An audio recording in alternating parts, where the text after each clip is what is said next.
Assalamualaikum warahmatullahi wabarakatuh.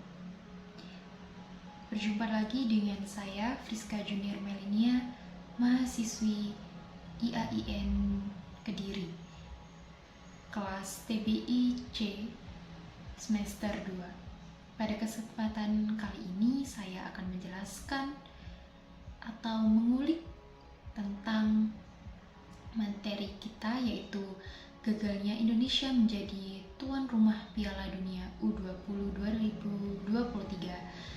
Apakah ada hubungannya dengan Israel di mata Pancasila? Lalu, apakah benar ada kaitannya dengan timnas Israel U20? Mari simak kelanjutannya. Baik, yang akan kita bahas kali ini ada 2 poin. Yang pertama yaitu 3 alasan kenapa Indonesia menolak Israel di Piala Dunia U20. Dan yang kedua, pandangan Pancasila terhadap permasalahan tersebut itu seperti apa, dari sila pertama sampai sila kelima.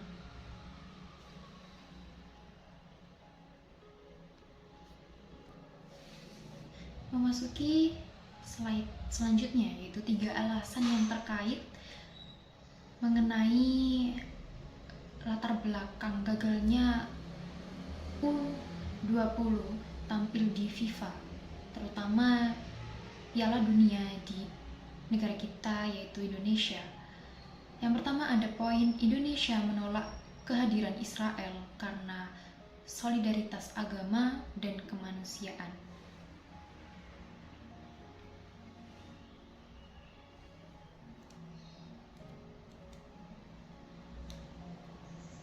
Nah, meski FIFA tidak menjelaskan alasan penyelenggaraan Piala Dunia U20 batal di Indonesia, namun sejumlah pihak meyakini hal tersebut berkaitan erat dengan penolakan terhadap timnas Israel. Diketahui timnas Israel akan tampil di putaran final setelah memastikan lolos ke Piala Dunia U20.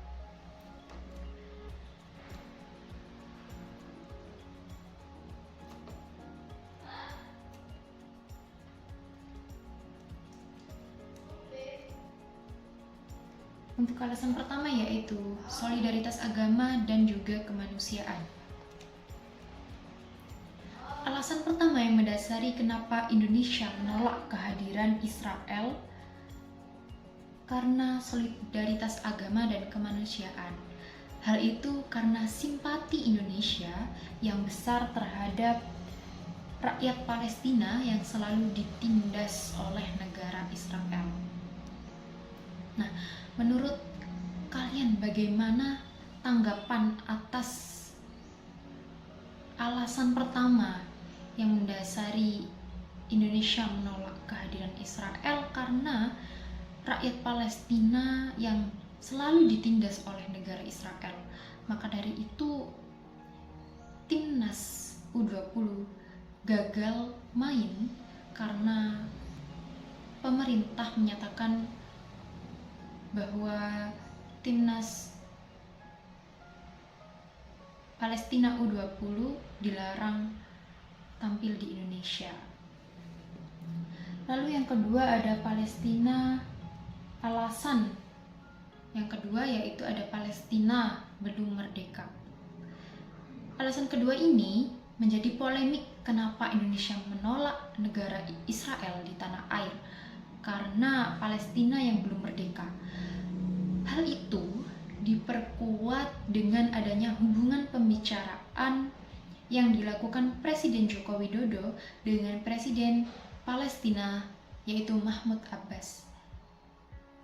Inti dari pembicaraan tersebut membahas bahwa Indonesia tidak akan membuka jalur diplomatik dengan negara Israel sebelum Palestina menyatakan kemerdekaannya secara utuh.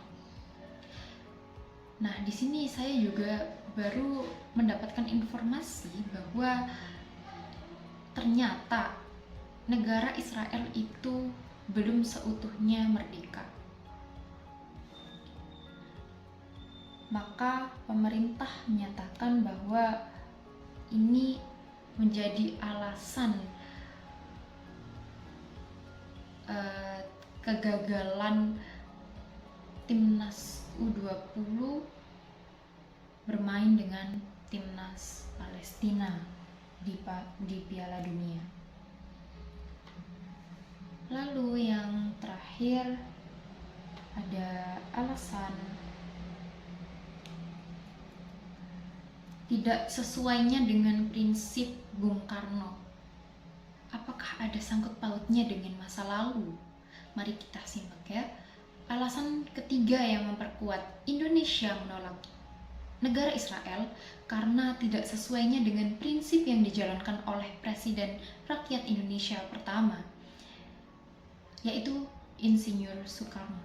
Sebab dalam era pemerintahannya terdapat konstitusi yang melekat di Indonesia bahwa penjajahan di atas dunia harus dihapuskan.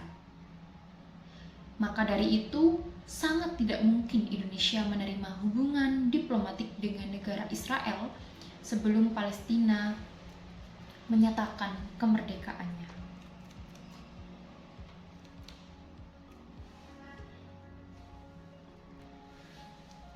Baik teman-teman, selanjutnya akan kita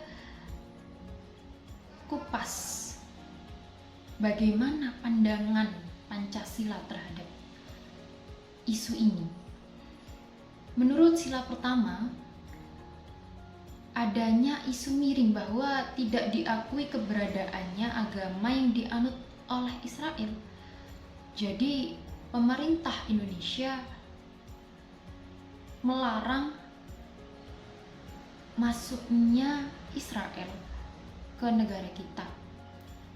Isu ini sangat tidak memungkinkan, sangat tidak ada kaitannya dengan FIFA. Menurut pandangan saya, karena isi dari sila pertama yaitu ketuhanan yang Maha Esa. Jadi apapun agama yang dianut oleh negara tersebut tidak ada kaitannya menurut saya dengan Indonesia yang menggagalkan FIFA atau Piala Dunia. Selanjutnya ada sila kedua. Adakah kaitannya dengan sila kedua? Tentu ada, karena bunyi dari sila kedua yaitu kemanusiaan yang adil dan beradab. Jadi Israel dinyatakan oleh Komnas HAM Indonesia adanya pelanggaran kemanusiaan. Apa pelanggaran dari kemanusiaan yang mereka lakukan? Sudah bukan menjadi kebohongan publik ya, bahwa Israel selalu membombardir negara Palestina agar wilayahnya dikuasai oleh mereka. Otomatis di situ nilai kemanusiaannya tidak ada. Jadi warga Palestina sangat terancam dengan kehadiran warga Israel yang selalu memberikan kecaman terhadap mereka. Di situ negara kita memandang bahwa Israel tidak ada rasa kemanusiaan. Yang selanjutnya adalah sila ketiga. Sila ketiga di sini akan muncul perpecahan ya, dikarenakan pendapat yang tidak didengar. Jadi warga Indonesia selalu memberikan pendapat terhadap mereka, yaitu pemerintah Indonesia sendiri yang hanya memasukkan pendapat dari telinga kanan lalu keluar telinga kiri. Mereka tidak mendengar dan juga merealisasikan, hanya tetap menggagalkan. karena tujuan mereka ya ada baiknya juga, namun setidaknya dengarlah curahan dari para pemain, terutama pemain timnas Indonesia yang tidak bisa main dalam FIFA atau Piala Dunia ini. Lalu ada sila keempat, banyaknya pemimpin yang ingin menang sendiri. Justru di sini banyak sekali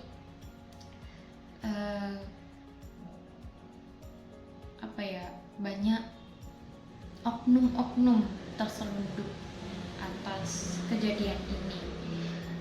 Otomatis mereka juga ingin keinginan mereka dikabulkan.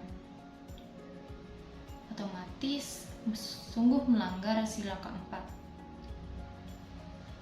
Yang kelima, ada sungguh sangat tidak adil bahwa klub bola harus gagal main karena menyangkut soal agama.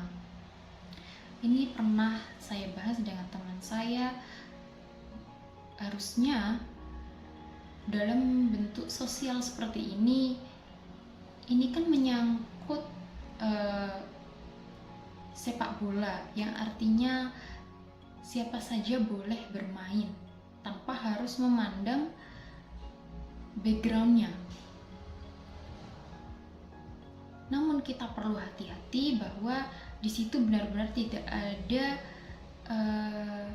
sangkut pautnya dengan membawa agama dan juga kemanusiaan. Jadi di sini konteksnya hanya bermain dengan sportif. Jadi tidak perlu membawa agama, kemanusiaan atau dan lain-lain itu. Lalu bagaimana ya menurut kalian jika suatu saat akan terjadi lagi hal seperti ini? Apakah kalian akan diam saja atau bakal menyuarakan dan sampai